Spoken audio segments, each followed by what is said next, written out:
El fantasma de la fábrica. En las casas antiguas o en fábricas es común ver sombras y escuchar ruidos extraños. Siempre existe alguna explicación lógica para estas manifestaciones. Pero cuando no las hay, ¿qué podemos decir? Este hecho le ocurrió al papá de un amigo cuando trabajaba en una empresa. El señor estaba en el tercer turno y después de revisar unas máquinas regresó a la oficina. En el trayecto en uno de los pasillos se le atravesó una sombra. No le dio miedo, pero sí se sorprendió. Investigando entre los supervisores, se enteraron que varios años atrás, un obrero falleció en el lugar cuando lo atrapó una máquina. A los pocos días de este lamentable hecho, los mismos trabajadores comenzaron a reportar extraños sucesos. Se desaparecían cosas, de la nada se caían las herramientas de la mesa. En la madrugada se sentía demasiado frío, pero en especial en esa parte. Pero la gente se acostumbró a vivir con esa presencia, y los que eran de nuevo ingreso no creían en el fantasma del obrero. Uno de estos escépticos era Armando. Este joven le comentó al papá de mi amigo que se sentía vigilado, pero que no creía en fantasmas. Se lo atribuía más a la sugestión. Una noche, mientras trabajaba, le comenzó a dar mucho sueño. Armando hizo una pausa y se fue a preparar un café. Encontró en un estante de la oficina los vasos, pero lo que no aparecía por ningún lado era el recipiente del café. Ya estaba a punto de dejarlo cuando escuchó una voz que le dijo: «Ahí no está. Busca abajo». Él volteó de inmediato porque sabía que estaba solo, y así fue. No había nadie. Salió de la oficina para ver si había alguien cerca, y tampoco vio nada. Regresó a la oficina, y debajo de una mesa estaba el café. Meses después, para ser exactos el 12 de diciembre, cuando celebramos el Día de la Virgen de Guadalupe, un sacerdote fue a la fábrica a oficiar una misa por la patrona de México. Le pidieron al cura que rociara agua bendita en la zona conflictiva, contándole la historia del fantasma. El sacerdote rezó, bendijo el lugar, y ya no se dieron más reportes sobre estos hechos sobrenaturales. El hijo del diablo. Este relato lo escuché cuando era niño y nos lo contó un señor que era de Puebla. De acuerdo a esta persona, en su pueblo existió un hombre que fue tentado por el diablo. Él enviudó muy joven, pues su esposa falleció mientras estaba en parto, lo mismo que el niño que esperaba. Al quedarse solo, el señor se alejó un poco de sus familiares y amigos. Prácticamente se refugió en el trabajo. Cosechaba maíz en unas tierras que tenía, tratando de olvidar con esto la pena que lo embargaba. Extrañaba mucho a su esposa, la cual por desgracia nunca le dio un hijo. Esto lo atormentaba, pues era uno de sus mayores deseos en la vida. Una noche, mientras regresaba de sembrar, escuchó el llanto de un bebé en el campo.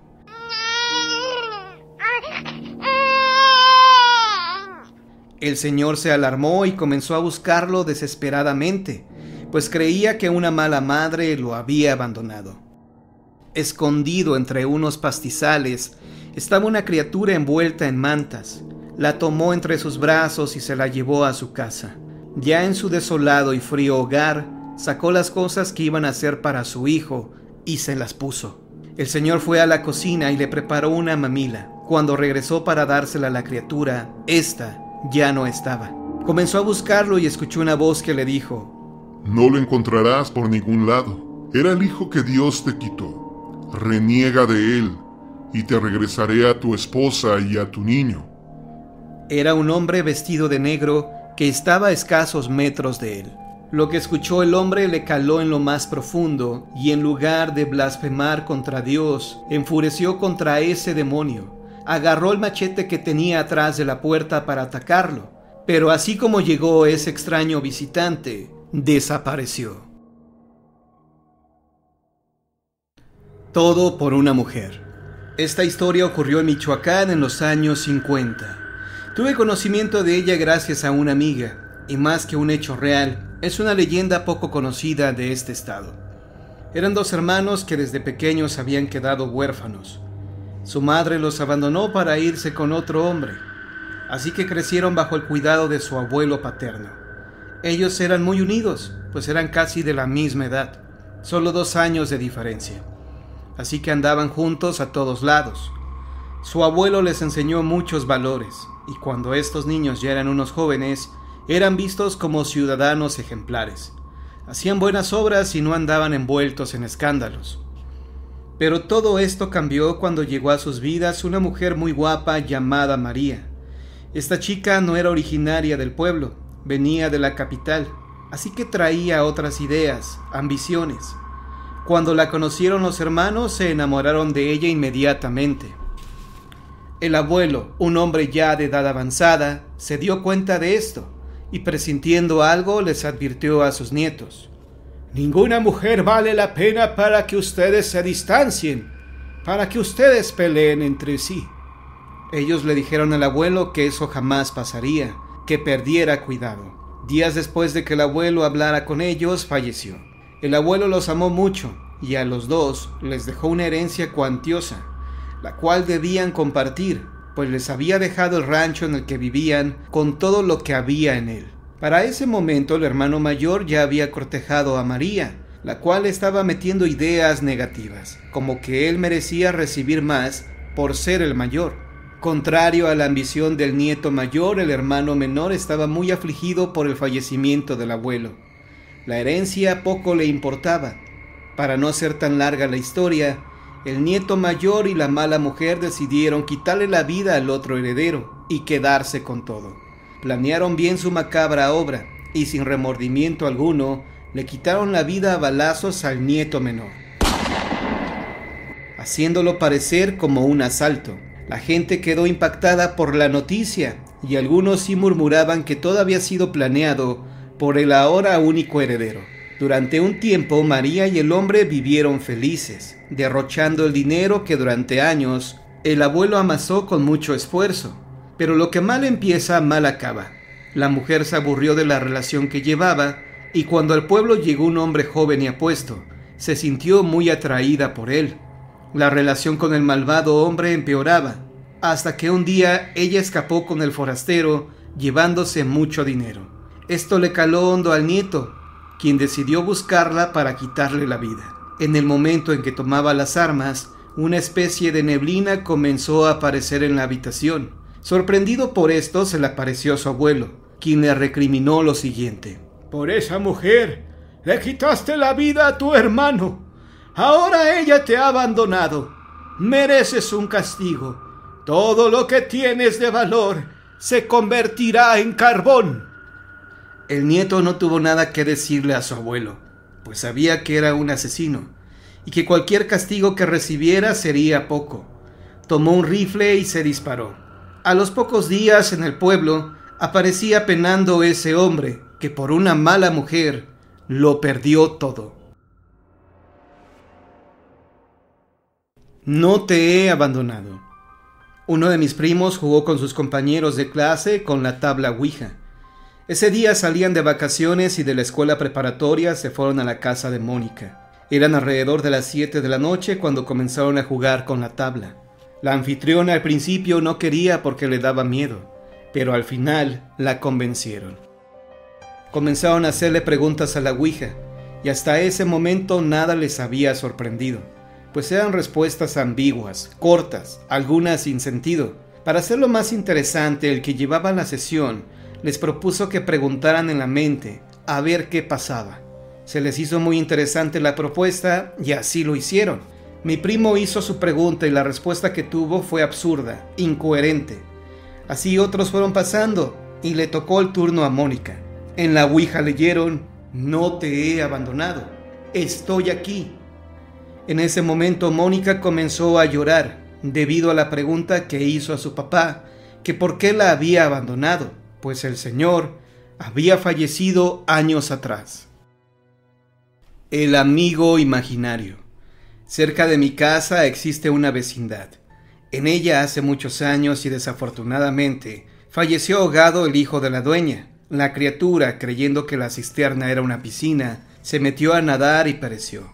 Las manifestaciones sobrenaturales ocurrieron muchos años después, y esto se dio cuando la hija pequeña de uno de los inquilinos les decía a sus papás que jugaba con su amiguito, llamado Alejandro. En esta vecindad, pequeña en realidad, no había niños con ese nombre. El único que se llamaba así era el niño que falleció.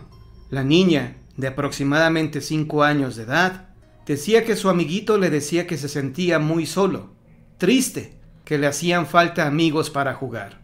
Los padres de la niña le advirtieron de esto a la dueña, y como esta familia llegó a rentar hacía poco, era imposible que supieran la trágica historia, ni los que llevaban más tiempo viviendo ahí, pues esto ocurrió hace más de 20 años. La señora mandó oficiar una misa en memoria de su hijo, y así se acabaron las manifestaciones sobrenaturales. Al poco tiempo esta familia se fue a vivir a otro lugar. La Llorona, o un espectro. Don Pablito, antes de fallecer, me contó lo que le aconteció a uno de sus hermanos. Los hechos ocurrieron hace muchísimos años en el pueblo de San Mateo. Su tío venía de visitar a su novia. Ya era muy tarde y en esa época había un río, el cual existe en la actualidad, pero ahora es de aguas negras. En este río decían las personas que se aparecía la Llorona. Él venía tranquilo, iluminado por la luz de la luna llena, pues aún no tenía servicio eléctrico. Más adelante, ya casi para llegar a su hogar, vio un bulto blanco a unos 5 metros de distancia. Cuando se acercó más, observó la silueta de una mujer vestida de blanco. A este hombre se le hizo fácil acercarse a ella y preguntarle quién era y si se le ofrecía algo. En cuanto estuvo cerca de la mujer, sintió mucho frío, y al preguntarle ¿quién eres?, la mujer volteó y observó que tenía el rostro desfigurado, con los ojos en blanco. El hombre se desplomó de la impresión, y antes de perder el conocimiento, se dio cuenta de que la mujer se alejó flotando. A la mañana siguiente el hombre amaneció en su cama, sin saber cómo había llegado. Creyó que todo había sido un sueño, pero aún traía la ropa de la noche anterior. Se levantó y fue al lugar donde vio a este ser y no halló nada extraño. Su padre lo regañó tan severamente, diciéndole que unos amigos que lo habían visto en la calle lo habían traído a su casa. Él les platicó lo que había pasado, pero su padre no le creyó. Él regresó al lugar en donde había tenido este encuentro, por si acaso encontraba algo como pisadas o alguna señal de lo que había vivido, pero no encontró nada. ¿Sería la Llorona o un espectro cualquiera? Alguien me sigue. Esta historia pudo ser producto de una sugestión o bien que algo o alguien se manifestara en ese momento. Héctor es mi vecino de años y su experiencia le ocurrió una noche cuando venía del trabajo. Eran como las 11 de la noche. En esa ocasión llegué a la colonia por otra parte, porque el camión que me dejaba en la avenida no pasaba y abordé otro. Llegué alrededor de las 11:30 y tuve que caminar un buen tramo, como 1 kilómetro. Venía quitado de la pena, todo tranquilo, cuando de repente me acordé de los relatos que la gente cuenta sobre fantasmas, apariciones, etc. No sé por qué, pero sentí que alguien venía atrás de mí. Volteaba cada rato para ver si alguien estaba cerca, y no había nadie. Este camino en las noches se queda solitario, pues a la redonda hay muy pocas casas, la mayoría vive hacia adentro. De pronto escuché risitas, y ahí sí me dio más miedo, y todavía me faltaba mucho camino por recorrer. Traté de tranquilizarme y no podía. Volteaba y tampoco veía nada extraño como para espantarme a ese grado. Pero no entiendo por qué en ese camino sentí mucho miedo y me sugestioné. He andado en calles más feas, donde asaltan, y no había sentido tanto miedo como en esa ocasión. Las risas que escuché no las puedo explicar. No es normal que a esa hora anden jugando niños. Además los hubiera visto. Y la presencia que sentí que me seguía, no sé qué habrá sido en realidad. He pasado en muchas ocasiones por ese lugar, pero en el día. ¿Dónde estará el tesoro? Se dice que en donde espantan hay dinero enterrado. También se afirma que si ese dinero no es desenterrado por la persona que debe tenerlo, se convierte en carbón. Este caso me fue relatado por un hombre que asegura fue testigo de este inexplicable hecho. Yo trabajé con un señor que tenía como pasatiempo buscar tesoros. Él tenía equipo para detectar metales debajo de la tierra. En 3 años que llevaba buscando, solo halló un cofre muy antiguo, en Puebla, pero este ya no tenía nada en su interior. Posiblemente alguien lo encontró antes, sacó el dinero y volvió a enterrarlo para que nadie se enterara. El señor Ramiro, al cual conozco de muchísimos años y sabe cómo soy, me pidió ayuda para que lo acompañara a excavar y sacar lo que él consideraba un tesoro muy valioso. Él lo descubrió de forma accidental, o al menos eso me dijo. El tesoro se hallaba enterrado en una hacienda abandonada, de Querétaro. Llegamos al lugar y nos brincamos por una barda. Yo pensé que era malo lo que estábamos haciendo, pero el señor Ramiro me mostró permisos y unos documentos. No sé bien de qué eran, pero nos permitían estar ahí. Le dije, ¿para qué nos brincamos? No te preocupes, es para que nadie nos vea que entramos por la puerta principal. A los pocos minutos el hombre sacó su aparato detector de metales y comenzó a buscar el tesoro. El aparato sonaba fuerte en un lado, y cuando excavamos no había nada. Y así estuvimos muchas horas, hasta que nos dio las 11, y preferimos descansar para continuar a la mañana siguiente.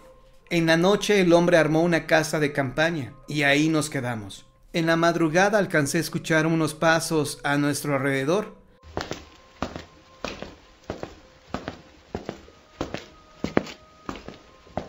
Y al poco rato un lamento. También los escuchó el hombre, y cuando salimos a ver si se había metido alguien, no había nada. Al principio me asusté y le dije, «Oiga, aquí espantan», a lo cual respondió, «Señal de que estamos en el lugar indicado». Para no hacer tan largo el relato, sí encontramos un baúl, pero cuando lo sacamos de la tierra se nubló por completo. Esto no me inspiró mucha confianza, y cuando el hombre abrió el cofre, descubrimos que estaba lleno de carbón. Tenían la forma de monedas, pero eran de carbón. El hombre hizo un coraje enorme. Comenzó a maldecir y lo que dijo fue, «Caray, otra vez no fue para mí». Al poco rato echó el baúl al hoyo, lo enterró y nos fuimos del lugar. Tiempo después, en una fiesta, recordamos este hecho. Le pregunté a don Ramiro que por qué lo había enterrado si ese baúl no tenía valor, y lo que me respondió fue, «Es que ese tesoro no era para mí. Cuando lo encuentre el que debe tenerlo, esas monedas de carbón que vimos se harán de oro». La muñeca poseída. La hermana de uno de mis mejores amigos tuvo una muñeca que en cuanto se la regaló su tío, comenzaron extraños sucesos en su casa. La muñeca no usaba pilas, pero sí estaba articulada. Movía las piernas, brazos y cabeza. La forma en que el tío la consiguió fue de manera accidental. Su vecina hizo una venta de garage y entre la mercancía estaba la muñeca en perfectas condiciones. De acuerdo a la hermana de mi amigo, la muñeca se movía sola. Jamás la vio caminar, pero dice que la dejaba en una posición y al poco rato la encontraba en otra.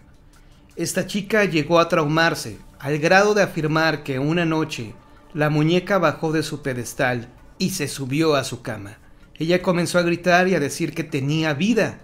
Por supuesto, nadie le creyó. Y como todo mundo ha visto la película de Chucky o Vacaciones del Terror, no le dieron mayor importancia. Al poco tiempo la muñeca fue colocada en la sala, en una vitrina, pero desaparecía y aparecía en el cuarto de esta chica. La joven estaba espantada, y como el papá no quiso que bromearan con esto, decidió tirarla a la basura. La muñeca no se fue a la basura. La tengo en mi casa, y para ser franco, jamás he visto que se mueva o que cambie de lugar.